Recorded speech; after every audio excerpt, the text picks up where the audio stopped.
تو پھر عیسائی جانے انجینئر علی مرزا زیادہ اس بارے میں مجھے معلومات نہیں ہے. ہم لوگ بے فکر رہے. میری طرف سے میرے کسی اسٹوڈنٹ کو کسی قسم کا پروٹیسٹ کرنے کی، کوئی میرے حق میں بینر لگانے کی، کوئی روڈ بلاک کرنے کی کوئی اجازت نہیں. ہاں سوشل میڈیا پہ ضرور کمپین چلائیں، وہ آپ کا رائٹ ہے، وہ ہم کسی کو منع نہیں کرتے. میں چلواتا نہیں ہوں لیکن منع بھی نہیں کرتا. لیکن اس میں کوئی روڈ لینگویج، کوئی گالی گلوچ کسی ریاستی ادارے کو ٹارگٹ نہ کریں، خواہ وہ پولیس کا ادارہ ہو، فوج کا ادارہ ہو، عدلیہ کا ہو. تو آندہ بھی میں اس طرح کے معاملات کے اوپر چلوں گا، لیکن کسی چیز کو کسی طرف آپ ریلیٹ نہ کریں. یہ صرف دار حکم کا، ہماری اکیڈمی کا کام ہے کہ ہم نے اس کے لیے کیا طریقہ اڈاپٹ کرنا ہے. آپ لوگوں کو کوئی اجازت نہیں، آپ نے بس فالو کرنا ہے جو کچھ یوٹیوب پہ اپلوڈ ہوا ہے.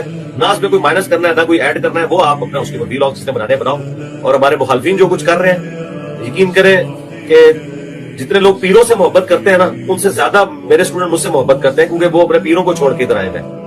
تو اس کا مطلب آپ سمجھتے ہیں کہ کوئی بھی ایکسٹرا جوڈیشل ایکٹیویٹی کوئی پرفارم کرنے کے لیے خود سے کوئی سر پھیرا تیار ہو سکتا ہے. یہ الحمدللہ میری تربیت ہے کہ ہمارے کبھی کسی اسٹوڈنٹ نے، جو پاکستان میں فرقوں سے بڑھ کے جن کی تعداد ہو چکی ہے اللہ کے فضل سے، کبھی کوئی روڈ بلاک نہیں کی ہے، کبھی کسی مسجد میں جا کے کوئی پتھر نہیں مارا کسی فرقے کی. نمازیں ان کے پیچھے پڑھتے ہیں، چندے انہیں دیتے ہیں. اور تمہارے بزرگوں کے لگائے ہوئے درخت کے پھل تم لوگ ہو، جو دنیا کے لیے امن میں ایک سمجھ لو رکاوٹ بنے ہوئے ہو. اور ہمارے پھل دیکھ لو ہماری زندگی میں. آپ بتاؤ کہ بڑا بزرگ پھر کون ہے تمہاری ڈاکٹرنگ؟ انجینئر علی مرزا کے پاس تو وہ پیش کرے کہ عیسائی یہ کہتے ہیں. اور علماء کی جانب سے مطالبہ کیا گیا کہ 295C لگائیں. میرا خیال ہے علماء کی جانب سے اس دعوے پہ مطالبہ نہیں کیا گیا. وہ کوئی اور پہلے کوئی چیز نکالی ہو علماء نے، یا صحابہ کرام کے بارے میں جو اس نے الفاظ کہے ہیں غیر محتاط الفاظ. 295C تو اسی سٹیٹمنٹ پہ لگتی ہے نا جو آپ بھی فرما رہے ہیں. اس کیس میں جو اتنے الفاظ ہیں نا کہ عیسائی نبی صلی اللہ علیہ وسلم کو یہ کہتے ہیں، اس پہ میں سمجھتا ہوں کوئی بھی 295C کا مطالبہ نہیں کر سکتا. دیکھیے گستاخی صحابہ کرام رضوان اللہ اجمعین معاذ اللہ، گستاخی نبی صلی اللہ علیہ وآلہ وسلم، گستاخی دین، گستاخی دین مذہب، اس طرح کے چارجز آپ کے اوپر بھی لگے. آپ پر بھی FIR کا اندراج ہوئے. میں جاننا کیا چاہ رہا ہوں اور کیوں چاہ رہا ہوں، یہ آپ سے کیوں پوچھا میں نے اس لیے پوچھا کہ اب انجینئر صاحب بھی اسی کشتی کے مسافر ہو گئے یا ان پر بھی وہی چارجز ہیں. How to get away with this? بہت سینسٹیو معاملہ ہے. اس سے کیا لیسن ہے، کیا سبق ہے مرزا صاحب؟ دیکھیں نارملی تو میں جو جنرلی ایک بات یہ ہے کہ مرزا صاحب کے جو بیانات ہیں نا، ان میں بے احتیاطی تو ہوتی ہے. یہ تو ایک جو بھی بیان سنتا ہے بدتمیزی والا لب و لہجہ، بے احتیاطی والا لب و لہجہ، اور صحابہ کرام کے بارے میں تو خاص طور پر بہت ہی نامناسب الفاظ ہوتے ہیں. لیکن گستاخی کا فتویٰ لگانا کہ یہ شخص نبی صلی اللہ علیہ وسلم کا گستاخ ہے، اس کے بارے میں لا بنا ہوا ہے، قانون بنا ہوا ہے. تو وہ جج فیصلہ کرے گا، اور جج بھی نیوٹرل ہو کے فیصلہ کرے کہ سیاق و سباق میں بات کیا چل رہی تھی. اور جو بھی اس طرح کی بات کرتا ہے، اگر اس کے بات کے دو مطلب نکلتے ہیں تو اس کو وضاحت کا موقع دیا جائے. ہر غلط بات گستاخی نہیں ہوتی. آپ کوئی بات کرتے ہیں اور فوراً آپ پہ گستاخی کا فتویٰ لگتا ہے، اگر آپ اس کو ایکسپلین کر دیتے ہیں کہ میری مراد یہ تھی، یہ نہیں تھی، تو اس ایکسپلینیشن کو قبول کرنا چاہیے. ہاں یہ ضرور ہے کہ آپ نے ایسی الفاظ کہے کیوں جس کے غلط مطلب بھی لیا جا سکتا ہے، اس پہ سوری کریں آپ ضرور. تو یہ سوری بنتی ہے کہ یہ میرے جو الفاظ کا چناؤ تھا، سلیکشن تھی، یہ غلط تھی، اور مجھے یہ الفاظ ایسے نہیں بلکہ ایسے کہنے چاہیے. اور یہ معافی کس فورم پہ مانگے؟ پبلک فورم پہ معافی مانگی جائے، جج صاحب کے کمرے میں مانگی جائے، علماء کی مجلس میں مانگی جائے؟ پبلک کے سامنے ایک بات ہوئی ہے تو پبلکلی معافی مانگی جائے اس پہ. جب ایک بات پبلک کے سامنے ہوئی ہے تو آپ اگر کوئی غلطی چھپ کے کرتے ہیں تو اللہ سے معافی مانگیں، پبلکلی کرتے ہیں تو پبلک سے معافی مانگیں. دیکھیں ایک بات آپ کے معاملے میں بھی ہوئی کہ علمی، ادبی، فکری، دینی، مذہبی بات جو ہے، بحث ان پرٹیکولر، وہ پبلک میں نہیں ہونی چاہیے، وہ علماء کی مجلس میں ہو، وہ سمجھ بوجھ رکھنے والوں میں ہو. میسز کے لیے زبان کچھ اور ہوتی ہے، اور بحث کے لیے یا مناظرے کے لیے obviously آپ دیکھتے ہیں کہ آپ کس سے مخاطب ہیں، کس سے بات کر رہے ہیں، وہ سمجھ پاتا ہے یا نہیں. آپ یہ سمجھے یا آپ نے لیسن لیا کہ پبلک میں اس طرح کی ثقیل گفتگو نہیں ہونی چاہیے. اگر ہو گئی ہے تو اس پہ سوری کر لینی چاہیے. بھائی یہ میرے سے بے احتیاطی والے الفاظ نکل گئے، میں معافی چاہتا ہوں. تو پھر میرا خیال اتنا بڑا ایشو بنے گا نہیں. اور پھر کیا علماء معاف کر دیں گے؟ آپ کے کیس میں بھی علماء کر دینا چاہیے معاف. بہت نکتہ چینی کی. دیکھیں دو چیزوں کو خلط ملط نہیں کرنا چاہیے. ایک ہے کہ رسول اللہ صلی اللہ علیہ وسلم کی شان میں ہوش کی حالت میں جانتے بوجھتے ہوئے کوئی شخص گستاخانہ کلمات استعمال کرتا ہے، جس کا مطلب گستاخی کے سوا کچھ بنتا ہی نہیں ہے، اور اس کی سیرت بھی بتاتی ہے کہ یہ گستاخ ہے. جیسے ملحد لوگ ہوتے ہیں، غیر مسلم میں جو اسلام دشمن لوگ ہوتے ہیں، ہر غیر مسلم بھی ایسا نہیں ہوتا. تو اس کی بات کو تو ہمیں کھینچ تان کے صحیح مطلب کی ضرورت ہی نہیں ہے. تو اس کے تو جیسے ابو جہل تھا، ابو لہب تھا، وہ تھوڑی کوئی، وہ تو نبی صلی اللہ علیہ وسلم کا مجنون، ساحر، یہ سب کہا کرتے تھے. آج بھی ایسے لوگ موجود ہیں، ابو جہل، ابو لہب کی اولادیں موجود ہیں. صاف لفظوں میں نبی جیسے کارٹون شائع ہوئے معاذ اللہ، نقل کفر، تو اب اس کی تو ہم کوئی تعویل نہیں کریں گے نا. لیکن ایک شخص ہے جو نبی صلی اللہ علیہ وسلم کی سیرت کو بیان کر رہا ہے، اسلام کو ریپرزینٹ کر رہا ہے، یا وہ عام مسلمان ہے جس نے کلمہ پڑھا ہوا ہے، اگر اس کی بات سے کوئی ایسے الفاظ، اس کی زبان سے ایسے الفاظ نکل جاتے ہیں تو اس کو کم از کم یہ فوری طور پر یہ موقع دینا چاہیے. پہلی بات، آپ نے یہ الفاظ جان بوجھ کے نکالے ہیں یا غلطی سے نکلے ہیں، سلپ آف ٹنگ ہے، یہ ہے، اس کو موقع دینا چاہیے. نمبر 2, اگر جان بوجھ کے یہ الفاظ نکالے ہیں تو آپ کی نیت کیا تھی ان الفاظ سے؟ سیاق و سباق کیا کہہ رہا ہے؟ بعض دفعہ نبی کی سیرت پہ بیان ہو رہا ہے, نبی صلی اللہ علیہ وسلم کی تعظیم پہ بیان ہو رہا ہے, بیان کرنے والا اور جو سننے والے ہیں وہ نبی کی عظمت سننے کے لیے آئے ہیں, اور آپ کی زبان سے ایسے الفاظ نکل جاتے ہیں جو گستاخی, جس کا مطلب گستاخی سمجھا جاتا ہے. تو یہاں ایک سوال پیدا ہوتا ہے نا, یہ بندہ گستاخی کے لیے تھوڑی ممبر پہ بیٹھا ہے, یہ تو نبی کی شان بیان کرنے کے لیے بیٹھا ہے, تو اس کو موقع دیا جائے گا کہ آپ ان الفاظ سے کیا کہنا چاہ رہے تھے. ٹھیک, یہ سب کچھ ہمارے یہاں نہیں ہوتا, یہ سب کچھ ہمارے یہاں this نہیں is very ہوتا, unfortunate side of تو the یہ picture. غلط ہے. اس کا نتیجہ یہ ہے کہ اس قانون کی وجہ سے زیادہ تر بے گناہ لوگ جیلوں کی کوٹری میں پڑے ہوئے ہیں. آپ سروے کریں, میں نے تو معلومات لی ہیں, ٹھیک, زیادہ تر وہ لوگ ہیں کہ جنہوں نے گستاخی نہیں کی تھی, نہ ان کا ارادہ تھا, زبان سے کوئی لفظ کچھ کہنا چاہ رہے تھے, نکل کچھ اور گیا. میں اپنے بچپن کا ایک واقعہ سناتا ہوں. 8ویں کلاس میں یا 7ویں 8ویں کی بات ہے, جس اسکول میں پڑھا کرتا تھا بیس مسرور, وہاں ایک واقعہ ہوا کہ ایک صاحب نے کسی کی دیوار پہ کلر ہوا تھا نیا, تو جا کے کوئی پوسٹر لگا دیا, عید میلاد النبی کا یا کوئی بھی ایسا پوسٹر جس میں نبی صلی اللہ علیہ وسلم کا نام تھا. وہ بندہ باہر آیا, اس نے دیکھا کہ یار میری اچھی بھلی دیوار تھی, میں نیا کلر کرا تھا, یہ پوسٹر کس نے لگا دیا؟ اس نے وہ پوسٹر پھاڑ دیا, نیچے نالی تھی, اس میں نبی صلی اللہ علیہ وسلم کا نام مبارک گر گیا. اس بندے کو نہیں تھی یہ بات اس کے علم میں, وہ تو یہ دیکھ رہا ہے کہ میری دیوار کو کسی نے خراب کیا ہے, یعنی پوسٹر سے خراب کیا ہے. اس کے ذہن میں تو یہ بات تھی. اس پہ جس نے پوسٹر لگایا تھا نا, اس نے گستاخی کا کیس کرا کے اس کو اندر کر دیا. اب ایسے آدمی کو تو آپ موقع تو دیں کہ بھائی میری نیت کیا تھی. یہ بالکل وہی جو کیس ہوا تھا, غلط استعمال ہوتا ہے, بہت زیادہ ہوتا ہے, تھوڑا نہیں ہوتا, بہت زیادہ. ایسے کیسز موجود ہیں کہ قانون کا غلط استعمال ہوتا ہے. لیکن آپ کو نہیں لگتا یہ ہم بین المسالک ہم آہنگی کی بات کرتے ہیں, اس میں علماء کے ہاں بھی فلیکسیبلٹی ہونی چاہیے نا. ہم کسی کو بیٹھ کے کافر کہہ دیں, کسی کو جہنمی کہہ دیں, کسی کو شیطان کہہ دیں, اور یہ ممبر سے کہا جا رہا ہے. ایک ممبر پہ بیٹھ کے مفتی صاحب, علامہ صاحب, دوسرے ممبر پہ بیٹھے ہوئے پر یہ چوٹ کر رہا ہے, تنقید کر رہا ہے, انگلی اٹھا رہا ہے, کسی کو جہنمی کہہ دینا. اکثر لوگ کہتے ہیں, مجھے کہنے دیجیے, مرزا جیل میں نہیں, مرزا جہنمی کہتے ہیں. نہیں, یہ غلط ہے, یہ بالکل غلط ہے. دیکھیں, یہ جو آپ کہہ رہے ہیں نا علماء اس طرح کرتے ہیں, میجورٹی علماء کی ایسی نہیں ہے. چند مخصوص لوگ ہیں جو اس چیز کو کیش کراتے ہیں, یعنی ان کا کوئی اور تو دین کی خدمت کا ان کا کچھ ہے ہی نہیں, تو اب انہوں نے اسی چیز کو اچھالنا ہے سوسائٹی میں, فلاں گستاخ فلاں گستاخ فلاں گستاخ. وہ جو کیس ہوا تھا, اس کنٹری کا نام میں بھول گیا, وہ جو باہر کا سری لنکا کا تھا شاید, وہ جی جی سری لنکا, اس کو کیا پتا پوسٹر پہ کیا لکھا ہوا بھائی, وہ تو اردو بھی نہیں آتی اس کو قتل کر دیا گستاخی کے نام پہ. تو ایک واقعہ تو میں اکثر بیانات میں بتا چکا ہوں, ایک وکیل نے مجھے بتایا, نام ظاہر کرنے کی اس نے اجازت نہیں دی, کہ ایک صاحب نے مسجد بنائی, مسجد میں وہ دکانوں پہ قبضہ کرنا چاہتے تھے, تو دکاندار دکان خالی نہیں کر رہا تھا, وہ امام صاحب چاہتے تھے میرا اس مسجد, یہ دکان پہ ہمارا قبضہ ہو, مسجد کی کسٹڈی میں آئے. اس پہ کیس یہ کر دیا کہ اس نے نبی صلی اللہ علیہ وسلم کی گستاخی کی ہے, آپ کے نام مبارک کو معاذ اللہ نقل کفر اس نے گٹر میں ڈالا ہے. وکیل نے مجھے بتایا کہ ہم وکیل تھے اس شخص کی طرف سے جس نے گستاخی نہیں کی تھی, ہم نے جا کے وہاں چیک کیا, وہاں کوئی گٹر ہی نہیں تھا. 100% یقین ہو گیا کہ یہ شخص بری ہے, اس نے گستاخی نہیں کی ہے. کہتے ہیں لیکن کراؤڈ اتنا زیادہ کورٹ کے باہر اکٹھا ہو گیا تھا کہ جج صاحب کو بھی یہ خطرہ تھا کہ اگر میں نے اس کو بری کر دیا تو مجھے بھی ماریں گے. اور وکیل نے مجھے خود بتایا کہ ہمیں بھی 100% یقین تھا کہ اگر اس کا کیس ہم جیت گئے اور ہم نے اس کو بری ذمہ کر دیا تو اگلا نمبر پھر ہمارا ہے. کہہ رہے ہم نے جانتے بوجھتے ہوئے عوام, کیونکہ امام صاحب نے شور مچا دیا کہ یہ گستاخ ہے, لوگ پھر دیکھتے نہیں ہیں کہ ہے بھی کہ نہیں ہے, کوئی تحقیق کا, کیونکہ جنونی کیفیت سی ہے. اتنا کراؤڈ اکٹھا ہو گیا عدالت کے باہر, اور پھر ایک فرض کر لیا ہے کہ جج جو ہے وہ امریکہ سے ملا ہوا ہے, وہ باہر سے پیسے لے رہا ہے, اس کا کام ہے گستاخوں کو بری کرنا. یہ ایک ذہن بن چکا ہے. جج صاحب نے جج کو نیوٹرل ہو کے کرنے ہی نہیں دیتے کام. تو کہہ رہے ہیں جج نے بھی دباؤ میں آ گیا, اس کو پتا تھا یار اس کو نہیں اندر کروں گا تو میری جان گئی.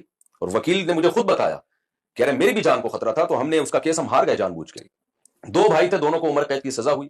کہہ رہے ایک تو 1 ہفتے بعد ہی پاگل ہو گیا, اور دوسرے کا نہیں پتا کیا حال ہوا اس کا. تو میں نہیں کہہ رہا کہ یہ قانون غلط ہے, میری اس بات کا یہ مطلب ہرگز نہ لیا جائے کہ اس قانون کو تبدیل کیا جائے. قانون کے استعمال پہ, یعنی کوئی جب کسی پہ گستاخی کا فتویٰ لگاتا ہے, دیکھیں اسلام میں زنا کی سزا بہت سخت ہے, شادی شدہ زنا کرے رجم ہے, کنوارا زنا کرے 100 کوڑے ہے. تو شریعت نے لوگوں کی عزت کی حفاظت کے لیے قانون یہ بھی بنایا کہ کوئی کسی کو زانی کہہ دینا اور بعد میں جھوٹا ہونا ثابت ہو جائے, اس کو 80 کوڑے مارے جائیں چوک پہ کھڑا کر کے, اس لیے کسی کی عزت کو کیوں اچھالیں. تو آپ جب کسی کے بارے میں یہ یعنی اناؤنس کر دیتے ہیں ممبر پہ بیٹھ کے کہ فلاں گستاخ رسول ہے, اس کا سیدھا مطلب یہ ہے پاکستان میں کہ یہ واجب القتل ہے, اور مزید ایک اور مطلب اس کا یہ کہ جو اس کو قتل کرے گا وہ جنت میں جائے گا. تو آپ بتائیں ہماری پبلک جو ان پڑھ, زیادہ میجورٹی تو ان پڑھ ہے, اور ویسے تو ان کو نبی کی سنتوں میں اور اسلام کے جو احکامات ہیں ان پہ عمل کرنے کا کوئی شوق نہیں ہے, تو پھر وہ اسی طریقے سے جنت کمانے کی کوشش کرتے ہیں. ہم ممبر پہ بیٹھ کے تقسیم کرتے ہیں. ابھی میں آ رہا تھا تو گاڑی میں میرے سامنے آپ کا ایک کلپ گزرا, کیونکہ شادیوں کا سبجیکٹ آپ کا فیوریٹ سبجیکٹ ہے, تو اس کے اوپر بات چل رہی تھی. ایک صاحب آئے اور انہوں نے آپ کو بڑے فرط جذبات میں گلے لگایا اور کہا مفتی صاحب میں نے 4 شادیاں کر لی ہیں. آپ نے کہا پوچھو یہ کسی مدرسے کا محتمم تو نہیں ہے, یہ کوئی عمل تو نہیں, عملیات تو نہیں, اور پھر وہ 2-3 چیزوں کے پیرامیٹر کو جانچ کے آپ نے کہا یہ جہنمی ہے. نہیں میں نے جہنم ہی نہیں کہا. میں نے جہنم دیکھیں کسی فرد واحد کو میں نے کبھی ایسے نہیں کہا کہ یہ جہنمی ہے. یہ ضرور ہے کہ جو ایسے کام کر رہا ہے وہ جہنمی ہے. ہاں کسی فرد کی طرف نسبت کر کے میں نے یہ کہا کہ یہ شخص جہنمی ہے تو وہ نہیں. ہاں یہ ضرور ہے کہ جو یعنی جو یہ کام کر رہا ہے مدرسوں میں خیانت کر رہا ہے تو وہ آپ کا کیا خیال ہے وہ پھر جنتی ہے؟ ایک صاحب آئے ایسے گلے ملے مجھ سے, مفتی صاحب میری 4 بیویاں ہیں. میں نے دوسرے کا فراڈی ہونے کی ایک علامت پائی جاتی ہے. اب کہوں کہ میں تو 4 شادیوں کو پروموٹ کرتا ہوں, لیکن ایک آدمی مجھے تعارف کروا رہے کہ میری 4 بیویاں ہیں, اور میں کیا کہہ رہا ہوں, میں نہیں کہہ رہا فراڈی ہے. فراڈی ہونے کی ایک علامت ضروری نہیں ہے کہ وہ ایک تھوڑے سے ماتھا میرا ٹھنکتا ہے, کیونکہ 4 شادیاں مجھے پتا ہے آسان نہیں ہے. میرے ساتھی کو گولی ماری, میں نے کہا ایک علامت تو پائی گئی ہے. دوسری میں نے کہا پوچھتا ہوں, میں نے کہا دیکھنا یہ مدرسے کا مطلب بھی ہوگا. میں نے کہا آپ ماشاءاللہ مدرسہ چلاتے ہیں؟ کہتے ہیں ہاں. میں نے کہا دوسری علامت, میں نے کہا فراڈی, میرے کو مدرسے کے مطلب کو فراڈی نہیں کہہ رہا, خدا نخواستہ ہمارا بھی مدرسہ ہے بھائی. میں نے کہا تیسرا دیکھنا عامل بھی ہو گئی ہے. میں نے پوچھا, میں نے کہا آپ روحانی لا بھی کرتے ہیں؟ کہتے ہیں ہاں. کنفرم جہنمی. آپ نے کہا کنفرم جہنمی ہے. آپ جانتے ہیں کہ وہ کون تھا جس نے مجھ سے گلے ملا؟ میں نہیں جانتا. نہیں جانتے نا. تو دیکھیں کسی شخص کو متعین کر کے ہم نے اناؤنس نہیں کیا ہے. پرسنلی کسی مجلس میں کسی کے بارے میں کہنا الگ ہے, ممبر پہ آ کے میں بتاتا یہ فلاں صاحب ہیں, فلاں ملک میں رہتے ہیں, فلاں لوکیشن ہے, پھر یہ اسپیسیفک. وہ غریب جو بھی تھا جہنم کا سرٹیفکیٹ لے گیا آپ سے, وہ تو اللہ نے دیا ہوا ایسے لوگوں کو سرٹیفکیٹ. عامل لوگوں کو بھی اگر آپ جنتی قرار دے رہے ہیں تو آئیے ذرا ہم عاملوں کی شرارتیں پھر آپ کو بتاتے ہیں. آج ہم ذکر کریں گے, آپ کی اجازت سے کریں گے. جی بالکل. اب کیونکہ نشست آہستہ آہستہ کلائمیکس پہ جائے گی, میں تو یہ جاننا اپنے ویورز کے لیے بھول ہی گیا کہ مفتی صاحب کے چہرے پہ اتنی مسکراہٹ, حشاشیت اور حشاش پشاش چہرہ ہے. مفتی صاحب آپ کی عمر کتنی ہے, اگر میں جان کے مان پاؤں تو جان سکوں؟ 51 جنوری میں 51 کا ہو جاؤں گا. 50.5 اور لگتا نہیں ہے. آپ نے کیسے اپنے آپ کو اتنا فٹ رکھا ہوا ہے؟ وہ لطیفہ سنا دوں. ہاں وائی ناٹ. وہ ایک آدمی جو تھا, وہ کہتے ہیں جاپانیوں کو نا مچھلی کھانے کا بڑا شوق. تو کسی نے ہوٹل میں مچھلیاں لا کے فریز کرنا شروع کی, جاپانیوں کو وہ پسند نہیں آتی تھی. تحقیق کی, جاپنیز تو ہر چیز کی ریسرچ کرتے ہیں کہ یار کیا وجہ ہے کہ وہی سمندر میں ہے وہی یہاں ہے. تو تحقیق سے ثابت ہوا کہ یہ فریش نہیں ہے. تو انہوں نے ایک پول بنایا, اس میں مچھلیاں لا کے زندہ چھوڑ دیں, پکڑ کے کھلاتے تھے, ان میں بھی وہ ٹیسٹ نہیں.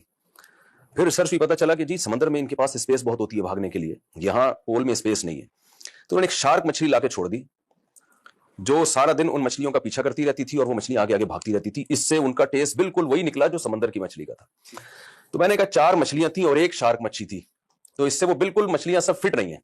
اور جہاں 4 شارکوں اور ایک نارمل مچھلی ہو, تو آپ سوچیں اس نارمل کا ویٹ کیسے بڑھ سکتا ہے, کیسے آپ ہمیں ڈرائیو کر کے اپنے دلچسپ موضوع پہ لے آئے ہیں, اپنی پسند کے موضوع پہ لے آئے ہیں, تو ہم اس کے اوپر ضرور بات کریں گے. لیکن تھوڑا سا کیونکہ میں نے انجینئر محمد علی مرزا صاحب سے پوڈ کاسٹ میں آپ کا ذکر کیا تھا, تو یہ نامناسب لگے گا کہ میں آپ سے نہ پوچھوں.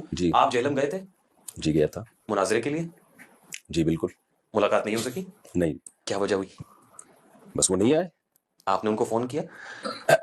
یہ سوال انجینئر صاحب نے بھی کیا کہ مجھ سے پرسنلی رابطہ کیوں نہیں کیا. ہاں یہ اس لیے میں نے پرسنلی رابطہ نہیں کیا کہ انجینئر صاحب نے جو مجھے مناظرے کے لیے بلایا تھا وہ بھی پرسنلی کال کر کے نہیں بلایا تھا, پبلکلی یوٹیوب پہ ویڈیو بنا کے ڈالی تھی کہ آپ آ جائیں اور آپ کے پاس ٹائم قیامت تک ہے. تو جب ایک چیز پبلکلی اناؤنس ہو رہی ہے تو پھر یہ پرسنل نہیں ہوتا انسان, پھر جو کچھ ہوگا یوٹیوب پہ ہوگا. آپ نے بھی جہلم جا کے یوٹیوب پہ ویڈیو چڑھائی؟ یوٹیوب پہ ویڈیو چڑھائی, بھائی میں آ گیا ہوں, آپ پازیٹیو رسپانس دے دیں, یوٹیوب پہ پازیٹیو رسپانس دے دیں کہ میں تیار ہوں بیٹھنے کے لیے, تو پھر ہماری ٹیم آپ کی ٹیم کے ساتھ بیٹھے گی. ٹائم, لوکیشن, موضوعات, یہ سب چیزیں. یوٹیوب بمقابلہ یوٹیوب, یہ میں نے بات ان سے بھی پوچھی تھی, آپ سے بھی پوچھ لیتا ہوں. آپ کو علامہ مفتی کہیں یا یوٹیوبر کہیں, کیا کہلوانا پسند کرتے ہیں آپ؟ کچھ بھی کہہ لیں, کیونکہ یہ سوال میں نے ان سے کیا, اس میں آپ سے ہی پوچھ لیں کیونکہ یوٹیوب پہ آپ کی بھی ماشاءاللہ فالوئنگ بہت زیادہ ہے, تو اس لیے وہ نہیں ہو سکا. پھر انہوں نے مجھے کہا کہ یار دیکھیں میں مفتی صاحب سے کیوں, وہ پھر مفتی اعظم کو لے کے آئے نا, میں تو اپنے ہاں کا سب سے بڑا ہوں, تو پھر مفتی اعظم سے میرا مناظرہ ہو. میں تو ایسی, انہوں نے ایک مثال دی تفصیلاً, انہوں نے کہا کہ یہ تو ایسی ہے جیسے آپ گڑی شاہ کی کرکٹ ٹیم کا مقابلہ ٹیم آسٹریلیا کے ساتھ کرا دیں.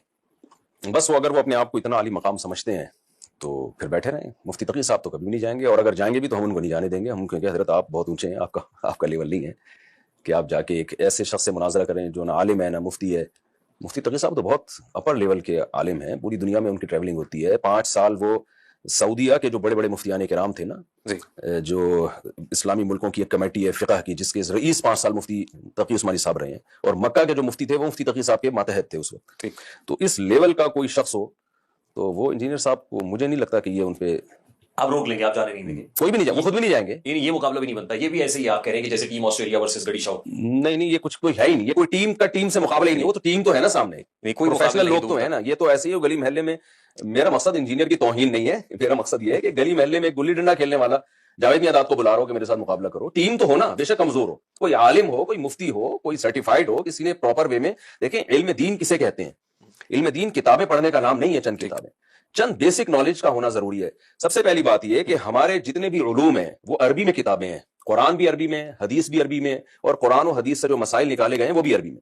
تو مدارس میں سب سے پہلے آپ کو عربی سکھائی جاتی ہے. عربی گرامر کے 2 حصے, ایک صرف نحو ہے, ایک صرف ہے, ایک نحو ہے. یہ پھر عربی ادب, تاکہ آپ کو قرآن عربی میں سمجھ میں آئے نا. ترجمہ تو عوام کے لیے, آپ کو کیا پتہ یہ ترجمہ صحیح ہے غلط ہے. ٹھیک. اس کے بعد پراپر وے میں آپ حدیث کا علم حاصل کریں. پھر فقہائے کرام کے جو اختلافات ہیں, کس فقیہ نے کس حدیث سے کیا مسئلہ نکالا ہے, دوسرے نے اس کا کیا جواب دیا. نہیں, لیکن وہ تو اس کو مانتے ہی نہیں. وہ کہتے ہیں میرے نبی سا ہے ہی کوئی نہیں, تیرے باپ تو ہے ہی کوئی نہیں. نہیں, نبی سا تو ہے ہی کوئی نہیں, ٹھیک ہے, لیکن نبی کی باتوں کو سمجھنے کے لیے فقہ تو ضروری ہے نا. آپ کے پاس نالج تو ہو پوری. دیکھیں جب رسول اللہ, تھانوی رسول اللہ اور یہ سب یہ تو اس سے ایک الگ چیز ہے نا, اس نے کیا لکھا کتابوں میں. میں تو کہہ رہا ہوں پراپر علم حاصل کرنے کے لیے ضروری ہے کہ یہ آج تو نہیں ہم دین کا علم سیکھ رہے ہیں نا, 1400 سال سے کیا ہوتا چلا آ رہا ہے. تو حضرات فقہائے کرام نے کس آیت کا کیا مطلب لیا ہے, کس کی کیا دلیل ہے, یہ تمام اختلافات, تمام دلائل آپ کو پڑھنے ضروری ہیں, تاکہ آپ کی نظر میں وسعت پیدا ہو کہ فلاں نے اگر اس حدیث کو لیا ہے تو اس نے اس حدیث کی یہ تعویل کی ہے, اور اس نے اس حدیث کو اصل بنایا, اس حدیث کی یہ تعویل کی. جب آپ کے پاس یہ پراپر علم نہیں ہوتا تو آپ کے پاس ایک حدیث آتی ہے, آپ سمجھتے ہیں یہی کل ہے, اس کے علاوہ کچھ بھی نہیں ہے. تو یہ تو گمراہی کا ذریعہ ہے یہ بہت بڑی. اور پھر اس حدیث کا ترجمہ بھی آپ کو نہیں پتا ہوتا کہ یہ ترجمہ بھی ٹھیک ہے یا نہیں ہے. تو اتنی تو بیسک نالج انسان کے پاس ہونی چاہیے نا کہ اس کو ضربہ یضربو کا مطلب تو بتاؤ کہ ضربہ اور یضربو میں کیا فرق ہے, ضاربن کسے کہتے ہیں, اضربو کا کیا مطلب ہے. یہ بھی نالج اگر آپ کے پاس نہیں ہے تو پھر